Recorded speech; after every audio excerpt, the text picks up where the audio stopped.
Gazette du Togo, une vision sur l'actualité togolaise et sur le monde. Bientôt 3 semaines, la coalition des 14 partis de l'opposition observe une trêve dans les manifestations de rue à travers tout le pays, y compris Lomé, la capitale. Pourquoi ce choix? Est-ce sous pression ou bien c'est un choix volontaire, délibéré? Messieurs et dames, nous en débattons, nous en parlons tout de suite avec un invité d'un parti, disons responsable de parti politique, lequel parti est membre de la coalition des 14. Il s'agit de M. Nathaniel Olympio. Encore une fois, M. le Président, bonjour. Bonjour. Alors, vous êtes président national du Parti des Togolais, lequel parti est membre de la coalition C14. Comment se porte le Parti des Togolais? Très dynamique, très combatif et très engagé dans la lutte pour que la liberté revienne au Togo, pour que la démocratie soit également expérimentée par les Togolais. Oui, alors, pour que la démocratie soit expérimentée par les Togolais, mais est-ce que la coalition est encore debout sur ses deux pieds? La coalition est engagée dans cette crise pour répondre à une aspiration populaire légitime, celle de voir à la tête de l'État togolais une alternance qui puisse se produire, chose que les Togolais n'ont pas connue depuis plus de 50 longues années. Et la coalition est déterminée, comme le peuple togolais, à aboutir à cette lutte. Alors, mais avant de revenir amplement sur la coalition et ses actions ou activités sur le terrain ces temps-ci, alors allons tout d'abord au Burundi où hier le oui l'a emporté sur le non avec 73% des voix des Burundais. Alors, Monsieur le Président, avez-vous été surpris? Je pense que ce qui se passe au Burundi n'est pas de manière générale une politique qui donne satisfaction aux Burundais. Et les observateurs qui sont très attentifs à ce qui s'y déroule nous indiquent qu'il y a visiblement une gouvernance qui se crispe et qui devient de plus en plus violente sur les populations. Et tout ce qui a été organisé comme référendum, dont on nous donne les résultats très à la soviétique, et je ne suis pas certain que c'est la meilleure manière d'apporter aux Burundais un environnement qui leur permette un développement dans la sérénité et dans l'épanouissement de chacun. La volonté de confiscation du pouvoir est toujours de nature à créer dans un pays des risques dont on peut se passer avec sa cohorte de drames et de misère. Nous devons cesser ce type de pratique et comprendre que la rotation du pouvoir est une nécessité pour la stabilité des pays, pour l'ancrage de la démocratie et pour avoir un espace de sérénité pour le développement. Toutes ces choses disparaissent à partir du moment où un individu ou un groupe d'individus se consacrent à confisquer le pouvoir pour leurs seuls besoins personnels. Mais Burundi n'est pas le premier à adopter une telle loi. Et si on se réfère à d'autres pays comme le Congo, Brazza, même le Rwanda et tout, les présidents seront donc au pouvoir ad vitam aeternam, comme on le dit. Oui, c'est fort dommage parce que je ne suis pas convaincu que l'éternisation d'un individu au pouvoir donne toujours l'opportunité à cette personne de faire les meilleures choses pour son pays. Et je suis persuadé que lorsqu'on est investi d'une charge à la tête de l'État par les populations, dans le cadre d'une élection régulière, démocratique, il est bon que l'on exerce son mandat dans la transparence et surtout dans les délais impartis. Mais la manipulation des textes constitutionnels, la manipulation de la loi fondamentale pour s'accrocher au pouvoir sous prétexte que soit on n'a pas fini ce qu'on a commencé, soit simplement par l'envie d'exercer le pouvoir d'État de manière continue, et tout cela ne nous permet pas en Afrique d'avancer normalement dans le développement. Et ce sont des choses que nous déplorons. Et pour ce qui nous concerne au Togo, des choses que nous combattons. Oui, mais quand même, au Cameroun, par exemple, en Algérie, où le président est grabataire, et dans bien d'autres pays africains, ils n'admettront pas ou ils n'ingurgiteront pas ce que vous êtes en train de dire.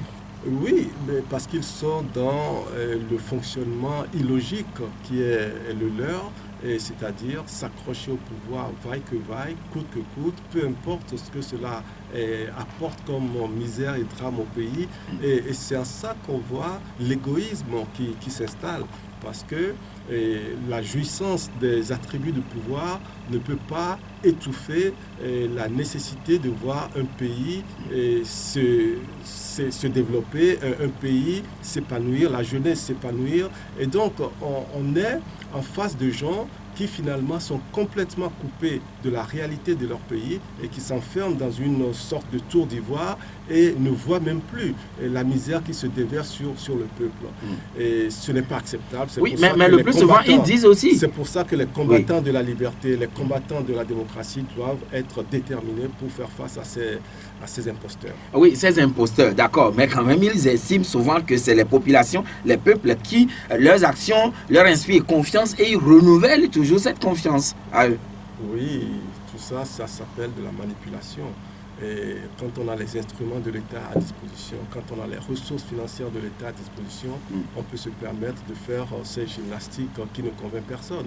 On a déjà vu des dictateurs qui s'époumonnent en disant que le peuple les soutient et les heures qui suivent, ce même peuple les chasse du pouvoir. Et ça, c'est déjà vu ailleurs. Et les dictatures ont toujours le même modèle de fonctionnement, c'est-à-dire nier la réalité, c'est-à-dire exercer une répression excessive sur les populations, c'est-à-dire manipuler l'opinion. Et tout cela, oui, ça dure un temps, mais ça ne dure pas de vitam aeternam. Oui, mais quand même, d'autres estiment que la limitation de mandat ne serait pas adaptée au continent noir. Tiens donc, j'aimerais bien qu'on me le démontre.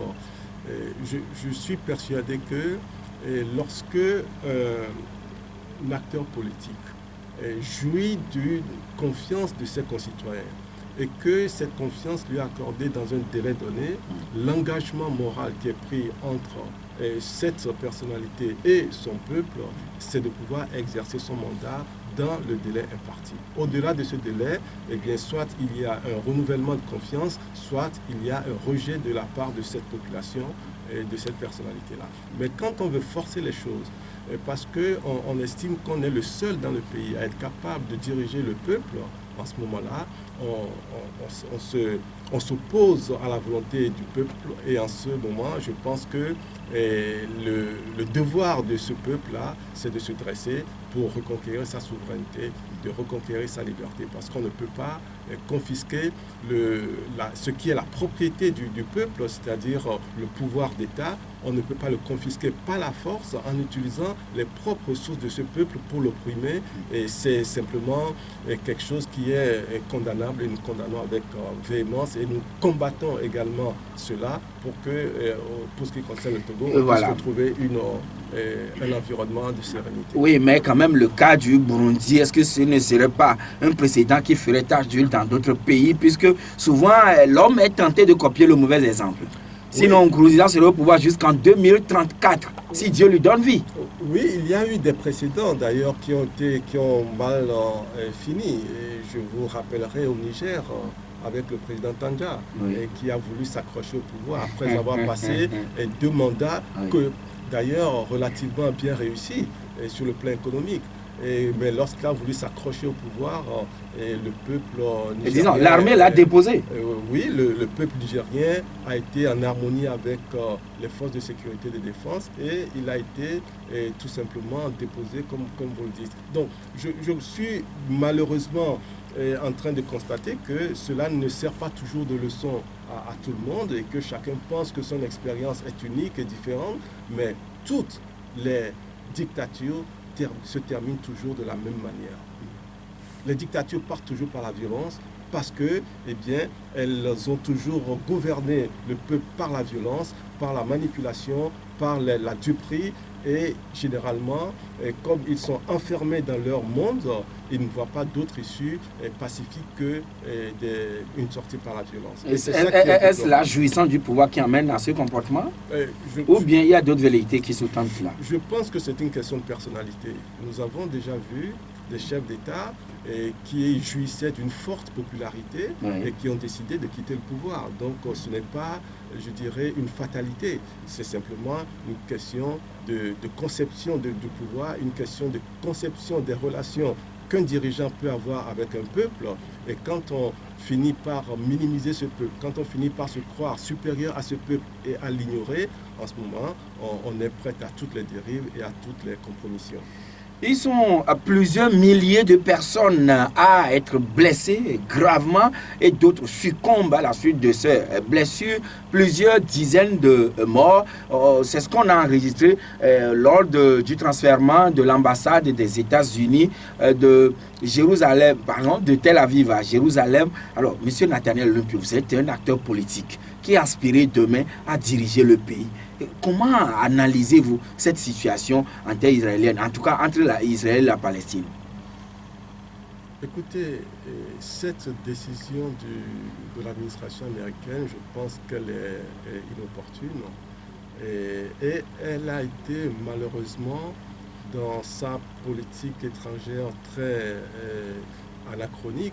Elle a été soutenue par le régime togolais, qui d'ailleurs a été le seul pays en Afrique à apporter sa caution lors du vote à l'ONU à cette loi, à cette décision américaine que pratiquement le monde entier a rejetée. Et je pense que le gouvernement togolais, à travers cette danse du ventre au gouvernement américain, pensait jouir d'une certaine complaisance par rapport à ses exactions au Togo, par rapport à sa politique de dictature au Togo.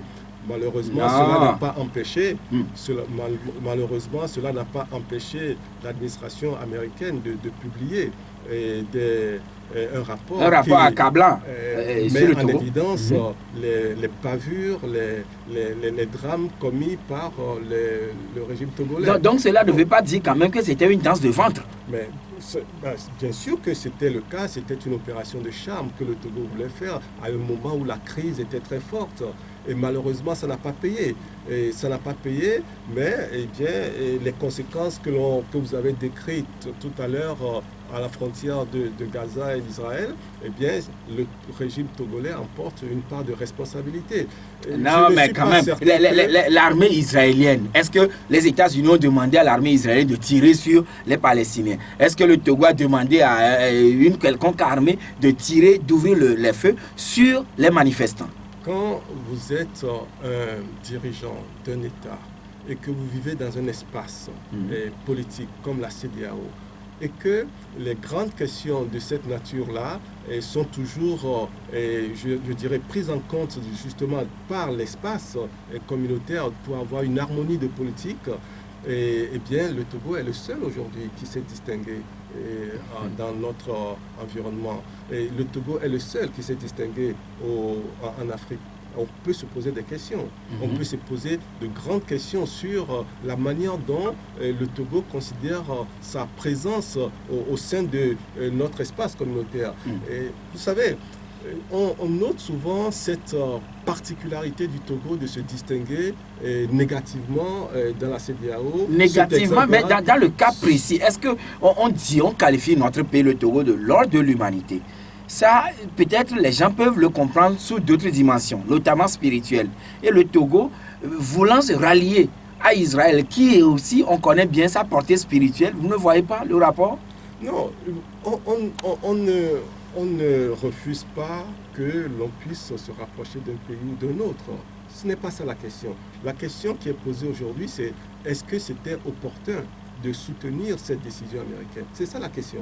Et moi je dis sans embâche non, parce que cela ne contribue pas à la recherche de la paix. Tout le monde, la grande majorité des pays dans le monde pense que Israël a droit à la sécurité et les Palestiniens ont droit à un État. Mais quand on voit la décision qui a été prise par l'administration américaine, ça ne va pas dans le sens de l'apaisement. C'est pour cela que la grande majorité des pays ont contesté cela, ont déploré cela, ont dénoncé cela, sauf mon cher pays, le Togo, qui, dans une politique étrangère que personne ne comprend, et quand ce n'est pas Azerbaïdjan où on va signer des contrats ou je ne sais quoi, eh bien, c'est le soutien à une décision qu'aucun pays africain ne soutient. Tout cela, ça nous met dans une singularité qui n'honore pas le Togo. C'est pour ça que, quand on ajoute à cela le refus du régime togolais de s'incliner sur la nécessité de limiter les mandats à 2 dans l'espace CEDEAO, on voit que le Togo ne donne aucune considération aux autres pays de cet espace. Mais quand même, aux États-Unis, aucun président n'outrepasse les 2 mandats. Et bien sûr, si, comme vous le dites, si c'est une alliance entre le Togo, l'Israël ou bien les États-Unis, on verra la suite. Non, maintenant, revenons. Excusez-moi, ce n'est pas du tout une alliance, c'est simplement un acte opportuniste qui n'a même pas porté les résultats qu'ils espéraient. C'est fort dommage pour ce régime. Revenons donc au Togo. Alors, Monsieur Nathaniel Olympio, depuis bientôt 4 mois, vous n'avez plus réussi à mobiliser vos militants dans les rues comme vous en aviez l'habitude en 2017. Est-ce un essoufflement de vos militants ou bien, Monsieur le Président, la raison est ailleurs? Les gens qui pensent et qui distillent l'information selon laquelle le peuple togolais serait essoufflé, serait en manque de mobilisation, je crois que c'est de la manipulation de l'opinion. Et je m'en vais vous dire pourquoi. La dernière fois que les Togolais ont décidé de manifester, c'était le 3 février 2018. D'ailleurs, c'est ce jour-là que le régime a parallèlement organisé ce qu'ils ont appelé une prière qui finalement s'est retrouvée très ridicule face au nombre de Togolais qui manifestaient dans les rues ce jour-là. Eh bien, c'est la dernière fois que le peuple togolais a eu l'opportunité d'être dans ses droits constitutionnels de manifester. Depuis ce jour, il n'y a plus jamais eu d'occasion de rassemblement de cette nature. Donc, vous n'avez aucun élément de comparaison qui puisse vous dire que les Togolais sont démobilisés. La seule chose qui se passe aujourd'hui, c'est que le régime a opté pour une violence extrême, a opté pour l'empêchement des citoyens togolais de pouvoir exercer leurs droits, en les violentant, en les arrêtant par centaines, je dis bien par centaines. Et nous savons pourquoi ils font ça. Ils ont deux raisons. Et pourquoi oui. Ils ont 2 raisons qu'ils poursuivent, 2 objectifs qu'ils poursuivent.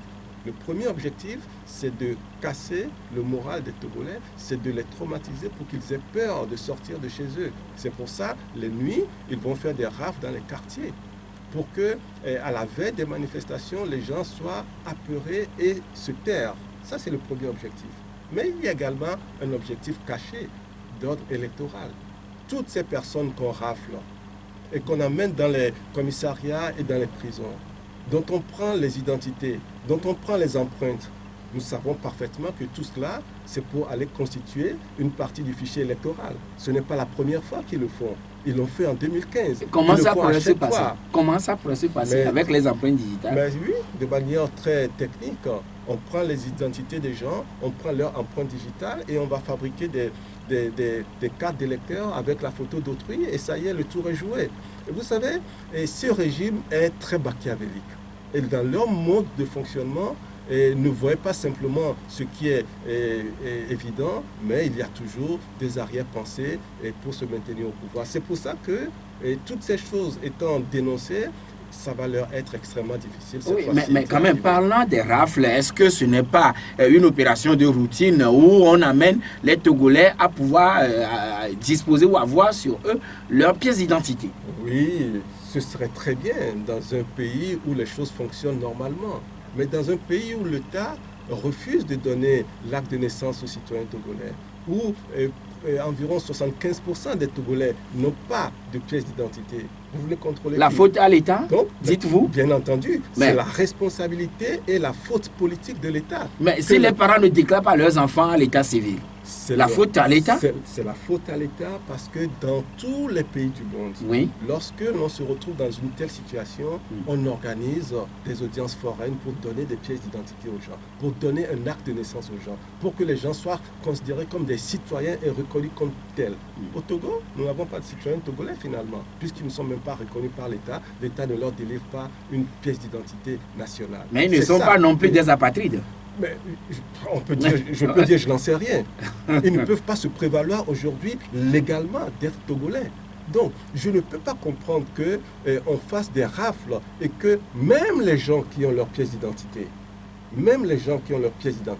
on les embarque, on les enferme. Pourquoi? Vous me direz que c'est la sécurité également?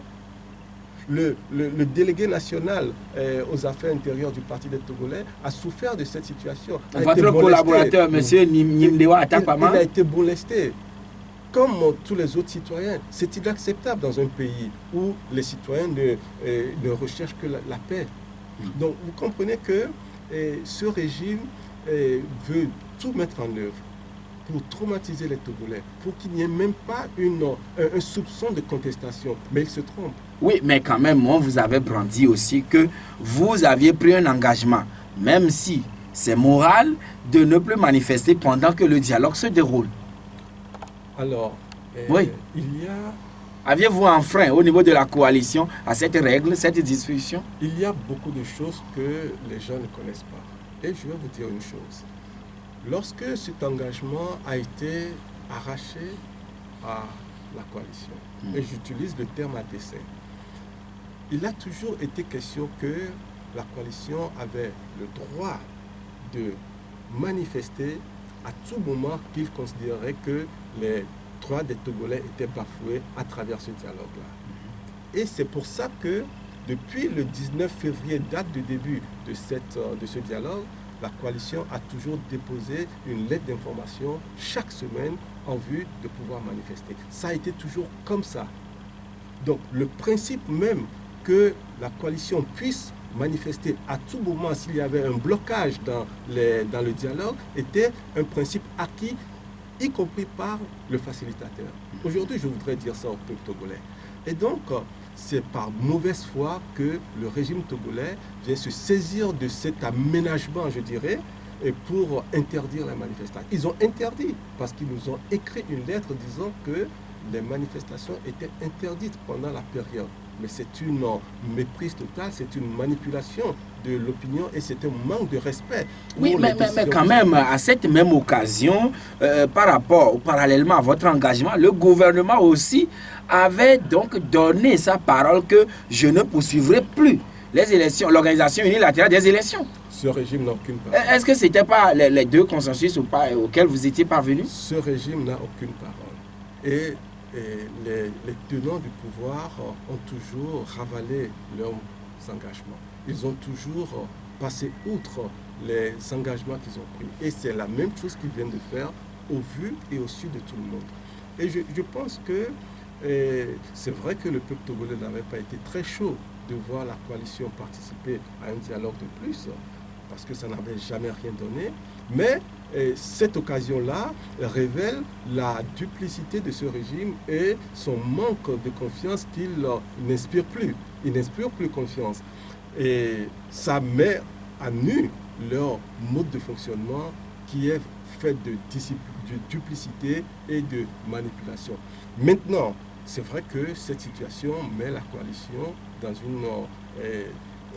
une difficulté, puisque nous n'avons plus la latitude de manifester en toute liberté sans se faire agresser, sans se faire violenter. Il nous revient, parce que c'est notre responsabilité, parce que c'est la coalition qui a aussi ouvert cette porte-là, eh bien, il nous revient de trouver d'autres moyens pour que la liberté des Togolais soit de nouveau active en matière de possibilité de manifestation pacifique.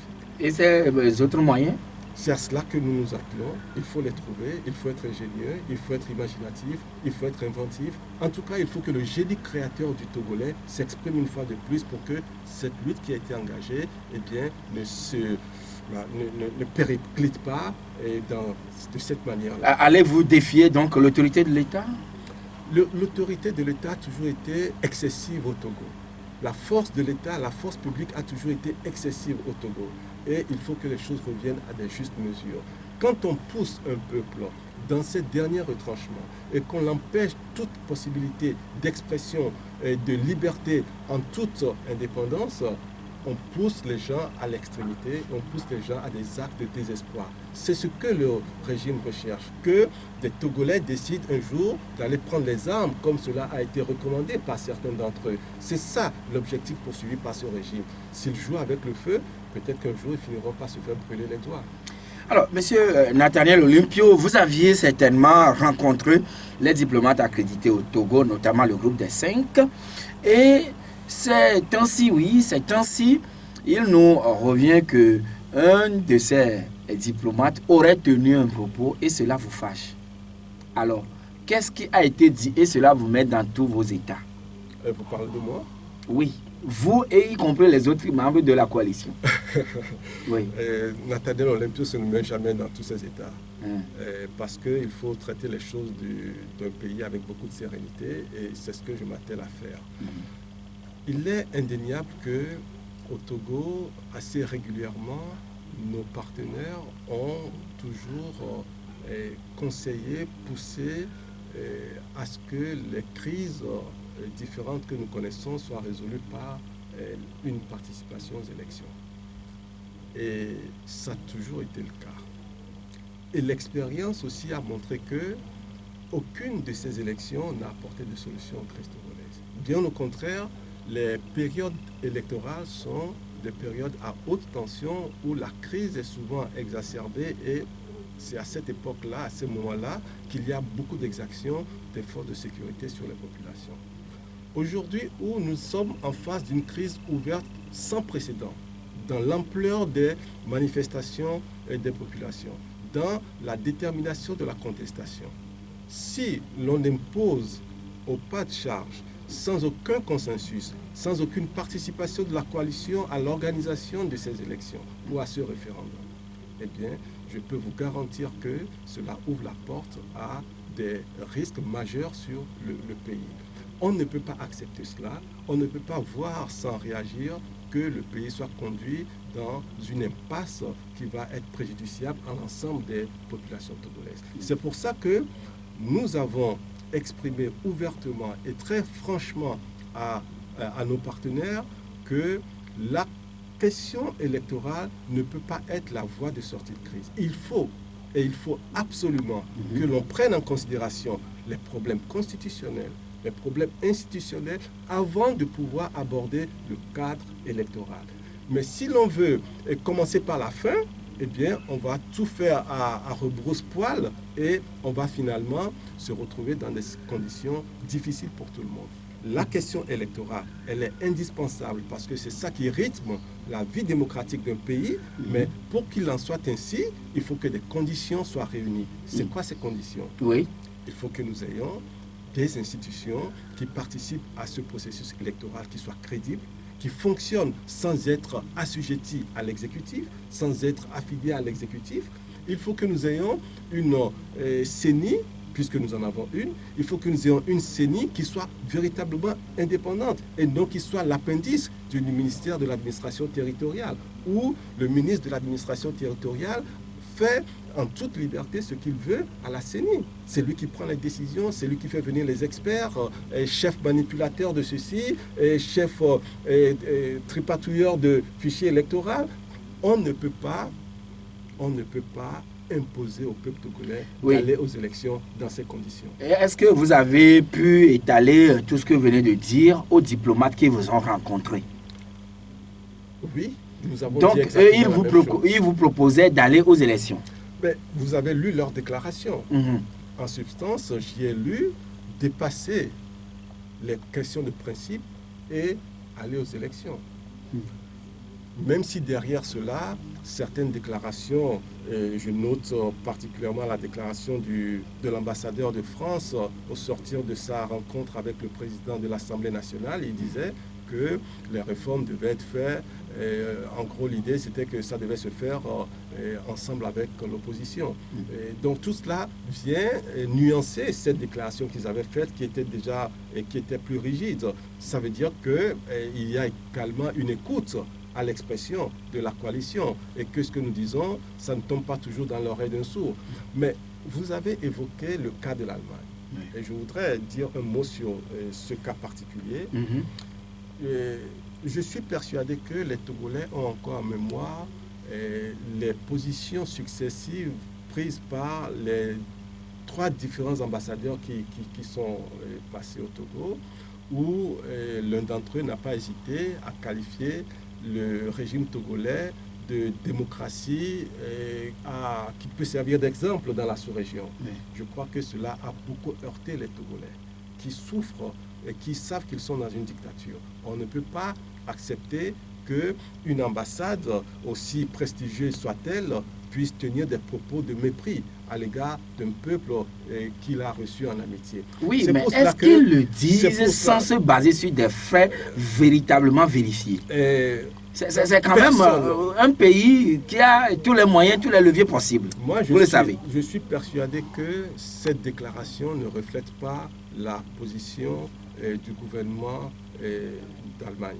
Et c'est pour ça qu'il serait bon que la coalition ait l'opportunité d'échanger avec les autorités allemandes directement, comme ça a été le cas en France ou aux États-Unis, pour que nous expliquions aux autorités allemandes le fondement de ce qui se passe au Togo et pas que simplement ce que les ambassades leur rapportent à leur manière, avec leur lecture des choses. Et ce serait une bonne occasion pour que les Togolais et les Allemands se parlent les yeux dans les yeux et en toute franchise. Je pense que ça lèverait beaucoup d'équivoques et beaucoup de malentendus quant aux déclarations qui sont faites à gauche et à droite. Mais quand même, M. Nathaniel Olympio, vous le savez très bien, et si bien qu'un diplomate ne peut pas tenir des propos sans avoir l'aval de son supérieur. Oh, vous savez, les choses ne sont pas toujours aussi limpides. Oui, les choses ne sont pas toujours aussi limpides. Alors, la coalition a décidé d'observer une trêve il y a environ 3 semaines. Quelles en sont les motivations précises? Messieurs et dames, nous en parlons tout de suite avec notre invité, c'est tout juste après la pause. Odiatu, messieurs et dames, retour donc en studio avec notre invité ce matin, c'est le président national du Parti des Togolais, monsieur Nathaniel Olympio. Encore une fois, monsieur le président, je vous ai posé la question de savoir, la coalition depuis un bon moment, disons pratiquement 3 semaines, n'appelle plus à des manifestations de rue. Est-ce une trêve, vous observez, ou bien une pause? Ni l'un ni l'autre, non, ce n'est pas une trêve. Vous avez constaté que la dernière fois que nous avons appelé à manifester, non, la dernière fois que nous avons informé le gouvernement de notre intention de manifester, ce régime s'est précipité pour diffuser dans les réseaux sociaux nos échanges de correspondance, ce qui a fait croire aux populations que nous avions appelé les populations à manifester, ce qui n'était pas le cas. Parce que lorsque nous mettons en place un processus de manifestation, nous adressons les correspondances au ministère et nous émettons également un communiqué pour appeler les populations à manifester. Et tant que nous n'avons pas franchi cette étape d'appel des populations à manifester, donc c'est que la manifestation n'est pas effective. C'est pour cela que la dernière fois, nous avons dû dire aux populations que nous n'avons pas appelé à manifester. C'est vrai que la coalition a été en possession d'un certain nombre d'informations qui nous ont amenés à prendre cette décision de surseoir à cette manifestation-là. Et nous sommes partis sur la dynamique de refonder un peu notre façon de faire et de tenir compte de la réalité du terrain, c'est-à-dire les violences que l'État n'arrête pas d'exercer, et pour ne pas exposer inutilement les populations non plus, et de prendre en compte tout cet environnement-là afin de réadapter la manière dont nous manifestons. Mais soyez sûrs que très prochainement, les populations seront encore sollicitées pour contester la gouvernance du Togo et pour encore aller dans le combat pour la liberté et la démocratie. Et vous disiez tout à l'heure que c'est suite à des informations concordantes que vous avez eues, que vous avez décidé donc de surseoir aux manifestations. Et ce qui voudra dire? Ce qui voudra dire que nous sommes des responsables et que nous n'allons pas simplement tête baissée dans les choses et que nous sommes aux aguets, nous sommes à l'affût de tout ce qui est élément qui contribue à influencer d'une manière ou d'une autre les manifestations que nous organisons en matière de sécurité, en matière d'objectifs, en matière de réussite. Eh bien, nous tenons compte de tout cela pour décider de faire ou de ne pas faire. Permettez-moi que je ne puisse pas aller dans les détails sur les antennes, mais sachez que les manifestations que nous faisons portent des fruits et ne laissent pas le régime dormir. C'est pour cela qu'ils sont si violents, c'est pour cela qu'ils sont si agressifs et c'est pour cela qu'ils sont si excessifs dans l'utilisation de la force. Mais nous devons tenir compte aussi de toutes ces réalités-là pour nous adapter sur le terrain. Est-ce que vous avez débattu de cette peur ou cette crainte-là avec ceux avec qui vous échangez le plus souvent par rapport aux manifestations? Généralement, le gouvernement délègue, en tout cas, dépêche un certain nombre de personnes pour vous rencontrer. Je crois que tout le monde voit de quelle manière l'État exerce la violence pour empêcher les manifestations.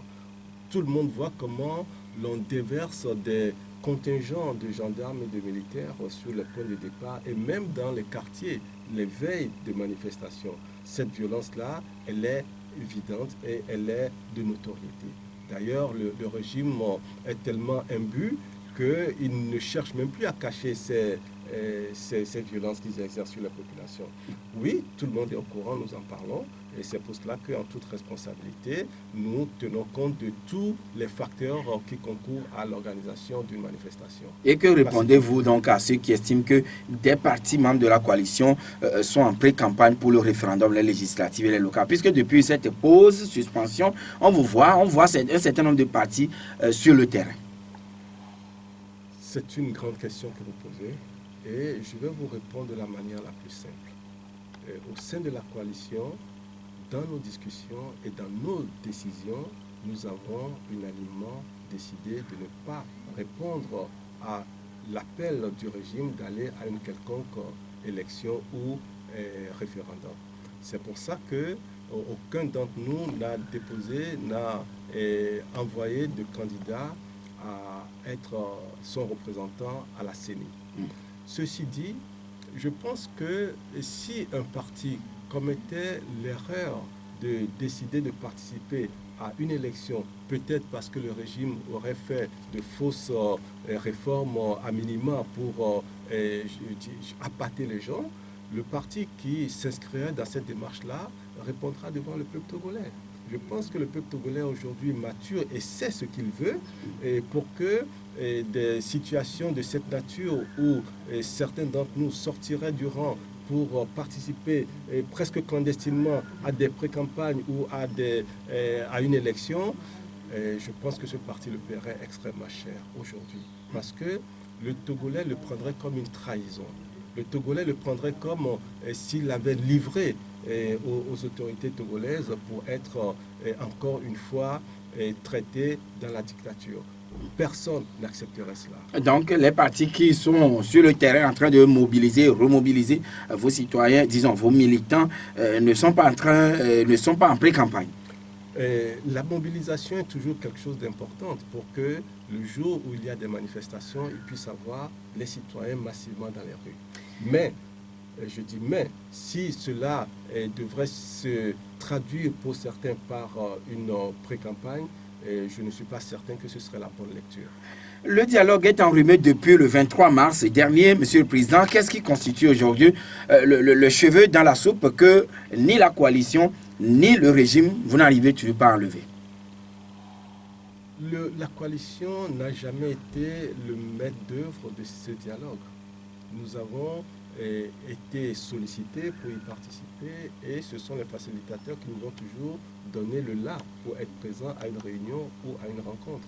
Donc aujourd'hui, cette question-là, je pense que c'est surtout aux facilitateurs, aux deux facilitateurs maintenant, et le président Nana Akufo-Addo du Ghana qui fait un gros effort pour nous aider, et le président Alpha Condé de la Guinée qui a aussi été confirmé dans ce rôle de facilitateur. Ce sont eux qui ont la clé du rythme d'avancement de ce dialogue. Donc la coalition n'a aucune responsabilité dans l'impasse, le surplace que vous faites aujourd'hui? Je ne sais pas si le facilitateur distribue des bons points ou des mauvais points aux deux protagonistes. Ce que nous observons, c'est ce manque total de volonté de ce régime de s'ouvrir. Le régime est complètement fermé et dans ce cas, aucun dialogue dans ces conditions ne peut donner de résultats. Et moi, j'ai toujours exprimé mon scepticisme parce que quand je vois les déclarations du chef de l'État en personne et de ses principaux ministres, cela ne montre pas qu'ils ont la disponibilité de s'ouvrir un peu en matière de démocratie, en matière de rotation du pouvoir. Et quand c'est ça l'esprit qui nourrit la participation à un dialogue, il n'y aura jamais de solution à travers ce dialogue-là. En tout cas, pas ce dialogue et dans cette manière, dans ce format-là. Il faut trouver d'autres choses. Il faut être aussi capable d'exercer plus de pression sur ce régime parce que nous n'obtiendrons strictement rien de ce régime s'il n'y a pas davantage de pression à l'intérieur du pays, également à l'extérieur du pays. Alors là, les facilitateurs, leur travail sera un travail à volo? Mais, en tout état de cause, à un moment ou à un autre, les protagonistes s'asserront toujours pour se parler. Ah, justement, et là, à un moment ou à un autre. Oui, une rencontre a été annoncée ce mardi entre le président ghanéen Nana Akufo-Addo, qui est un des facilitateurs dans la crise togolaise, et une délégation de la coalition. Mais rapidement, ce regain d'espoir semble être estompé. Qu'est-ce qui s'est passé réellement? Il s'est simplement passé que la rencontre qui était prévue a été reportée. C'est le facilitateur qui invite à une rencontre. Est-ce que c'est le facilitateur qui vous a invité ou bien c'est la coalition qui l'a sollicité? Alors, oui, les Togolais veulent comprendre cet aspect de la chose. Mais ils comprendront lorsque je vais l'expliquer maintenant. Et vous savez, le 14 avril, il y a eu la conférence des chefs d'État de la CEDEAO ici à Lomé. Oui. Le jour où on gazait les leaders de l'opposition et on les séquestrait au siège du parti de la CDPA. Et ce jour-là, les chefs d'État de la CEDEAO qui ont assisté à cette répression ont confirmé le président Nana Akufo-Addo et le président Alpha Condé comme étant les facilitateurs dans la crise. Depuis ce jour, rien ne s'est produit. C'est vrai que la coalition, à un moment donné, il y a déjà quelques temps, a pris contact avec le président Nana Akufo-Addo pour s'enquérir de la suite des choses. Et bien, on peut estimer raisonnablement que cette invitation du président Nana Akufo-Addo va dans la suite de cette initiative qui avait été prise. Mais je pense que même si la coalition n'avait pas posé ce tact-là à un moment donné, le président, le facilitateur aurait de toute façon, à un moment donné, demandé à rencontrer la coalition et c'est ce qui a été fait. Malheureusement, ça n'a pas pu être effectif, cette rencontre. Oui, et voilà, le président a reporté la rencontre sans pour autant vous fixer sur une date ultérieure. C'est-à-dire que c'est un manque de considération vis-à-vis de la coalition ou bien on ne vous prend pas au sérieux? Des chefs d'État peuvent avoir des rendez-vous et que des événements qui se produisent empêchent cette rencontre d'avoir lieu. Et ce n'est pas nécessairement un manque de considération. Les choses de l'État, sachez que le président Nana Akufo-Addo dirige un pays qui a ses propres réalités, qui a ses propres contraintes. Et donc, je peux parfaitement comprendre qu'une urgence ne lui est pas permis d'honorer le rendez-vous. Mais je suis persuadé que ce sera... ce n'est que partie remise. Non, ce n'est que partie remise. Et nous allons prendre maintenant les intervenants sur le 22 21 80 99 92 02 80 63. Monsieur Pelé, bonjour. Bonjour. Oui, comment allez-vous? Très bien. D'accord, nous vous écoutons, Pelé. Bon, c'est pour dire en réalité que moi, ce que je voulais dire, c'est dialogue. Moi, je fais partie des pessimistes et un spectateur pour ce dialogue. Mais ce que je souhaite, c'est que ça vérifie. Bon, aujourd'hui, j'ai l'impression que l'opposition va raconter à son ami. Si vous allez chez M. Nana Adé, pour lui dire que Monsieur le Président, faites tout possible comment vous organisez les élections dans votre pays, le Ghana. On organise ça depuis 2 minutes sur vous. Comment faire pour organiser les élections, le fichier électoral, le cadre électoral. Il ne faut pas aller demander à Nana Adé de dire que qu'on a des élections. D'accord, bien noté, cher ami Pelé. Et nous allons prendre Komi. Bonjour. Oui, nous écoutons. Oui. Un de nos vers de l'hymne national dit Togo debout, luttons sans défaillance, n'est-ce pas? Mais il fait un bon moment que l'Afro-baromètre sort des résultats, que l'opposition n'arrive pas à utiliser à bon escient. On nous a dit dans ce pays, 85% des Togolais veulent les réformes. Ça veut dire qu'il y a une minorité de 15% qui ne veut pas les réformes. Est-ce qu'ils ont travaillé sur ce pourcentage-là? La dernière fois, Afro-baromètre dit encore qu'il y a 53% des Togolais du parti public qui ne veulent pas voir leur président en faisant de l'entrée en 2020. Supposons qu'il reste 47%. Est-ce que les 14 partis réunis sont capables de sensibiliser les 47 là ou bien moins que ça qui reste et que tout le Togo bouge? Est-ce qu'ils travaillent là-dessus? Je ne les vois pas. Moi, je ne les vois pas. D'accord. Bien noté, nous allons prendre M. Gado. Bonjour. Bonjour, Jacques. Oui. Bonjour, Président. Bonjour. Bon, j'ai écouté hier sur New Well et le professeur de docteur Lim, c'est ça que vous envoyez des gens devant les ambassades, manifester et ils sont filmés. Après, on ne leur accordera jamais de visa. Est-ce que vous pouvez répondre à ça? Aujourd'hui au Togo, si on a une forte démocratie, nos ports, nos pétroles, tout ça, c'est les gens qui vont venir ici. Il est venu tout ça, donc on trouve mieux. C'est bonne journée. Bien noté. Et nous allons prendre le dernier intervenant pour le compte d'aujourd'hui. Allô? Alors, Georges. Oui, bonjour, monsieur. Bonjour, c'est Oui. Atadiao Civil. Pardon? Atadiao Civil. Cyril. Civil Atadiao. Ok, allez-y. Je voudrais intervenir par rapport au sujet d'Israël et de la Palestine. Moi, je suis un des acteurs qui a fait la campagne du président Donald Trump et je le soutiens fermement. Si le président ou le gouvernement togolais soutient Trump par rapport à Jérusalem comme ville hébreuse, moi, j'ai réitéré mon engagement total pour les soutenir. Parce que dans les Écritures, toi-même tu as fait, la fois dernière, avec le pasteur Edo, vous avez dit que vous êtes un peu Trump. Si j'ai bien mémoire. Oui, voilà, maintenant, la question de manière précise à l'invité.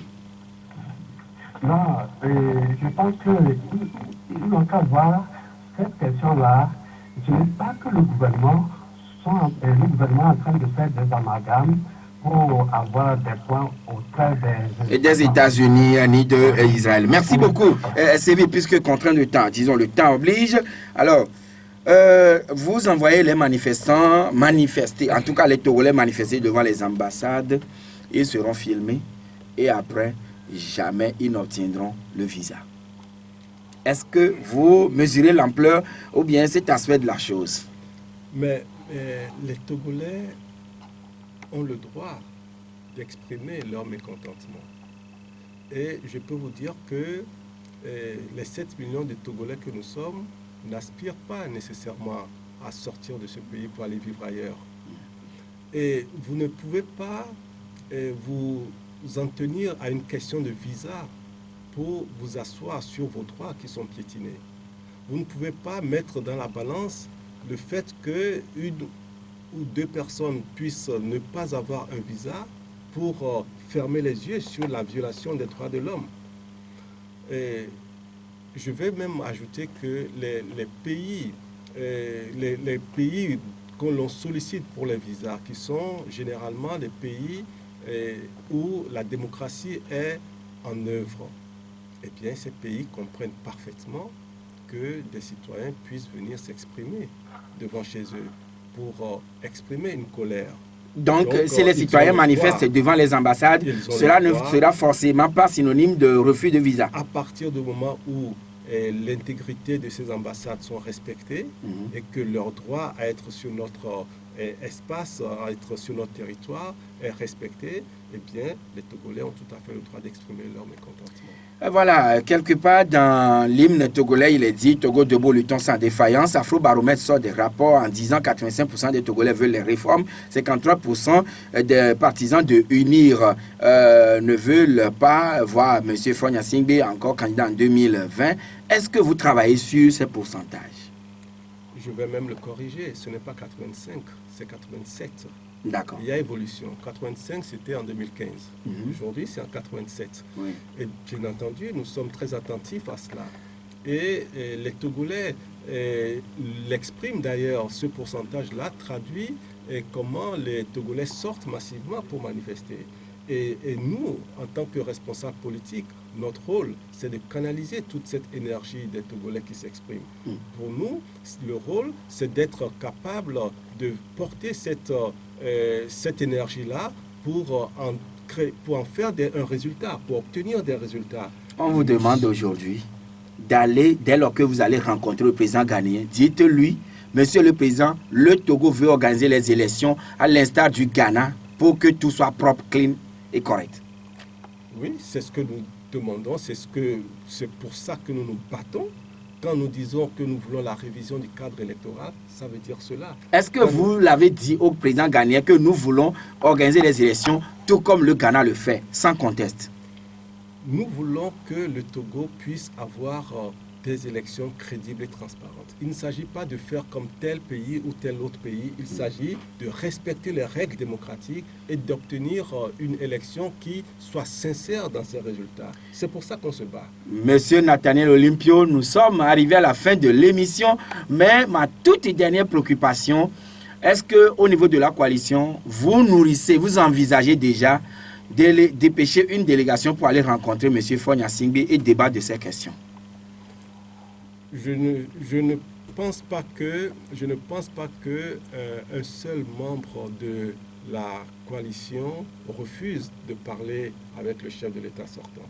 Je ne pense pas. Mais ceci dit, il y a un facilitateur, il y a des facilitateurs qui permettent que ce dialogue-là puisse s'établir. Et s'ils estiment que le tête-à-tête direct est indispensable, je ne pense pas que la coalition dirait non.